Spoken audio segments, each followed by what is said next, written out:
like Timon got his 392 and I was like doing the instant replay on it, like I started like crying a bit because I'm like, this is exactly like what I've envisioned for like what cubing should be. I would love to know what, and it's so fascinating you bring up graduating this year, big life changes coming up.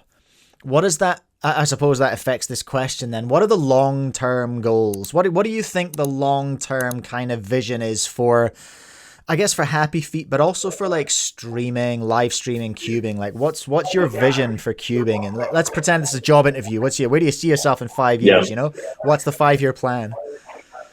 I mean, I see myself hopefully streaming a competition every single weekend, and if not multiple competitions every weekend. So, I mean, I hope to scale Happy Feet to a point where you have it where there's multiple production teams, multiple competitions. You have a morning, an evening, and then a night game type thing where you maybe hit a European competition, you do like an East Coast competition, a West Coast competition, and you have it where you just do 3x3 finals of each of those, and because that's just like what's most popular. And I think that's really palatable for everyone, either like extremely within the sport of cubing or kind of on the fringes of the sport of speed cubing.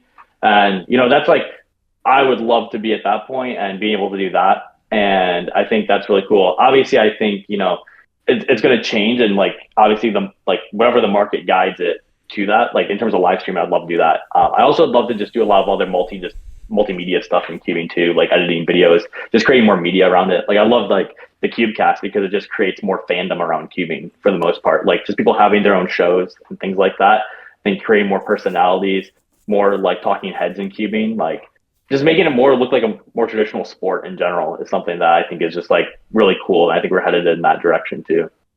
Yeah, cool. No, I hear you on that. And thanks for the shout out. I'm on a full Yeah. saturation strategy at the moment. It's just like a video per day.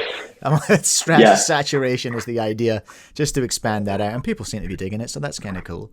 I love that idea. I love that idea of the morning, afternoon, evening game. Could be from anywhere, and yeah, just focusing down on 3x3, like because that's how you make maximum impact, right? Like you're a YouTuber, you know how YouTube works, you know that you need to reach an audience that is larger than our sometimes ultra niche audiences that live within cubing. Hey, like it's about mass appeal. Mm-hmm. Um, Yeah. Carry on.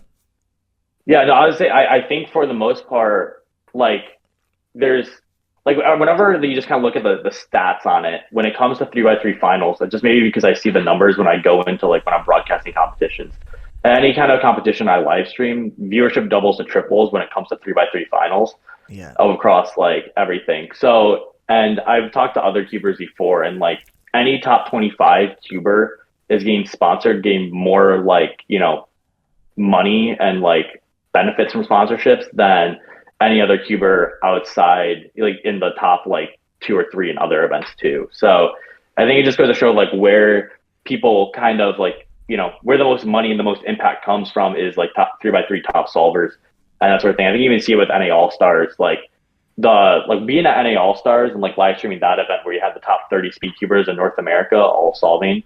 And just seeing like the people in the mall, like all getting into it and watching it. Like, I think it's probably the biggest impact, like an event for cubing has had in like such a long time. So no, I think definitely like just focusing in on like that 3x3. And not like, and that's not to say like get rid of like all these other events and stuff, but just when we have like limited resources and like have limited like, amount of time and stuff to cover certain things, it's like the most benefit we can have is on 3x3, in terms of growing the sport too, because that's what's going to get people into it. Yeah, no, I hear you. That Mall of America one, the All Stars, that looked incredible. And I bet, like, I don't know how many toy stores there are in Mall of America, but I bet there wasn't a Rubik's Cube left on the shelf after that day. Yeah, they were vending at the like right next to like the stage and stuff too.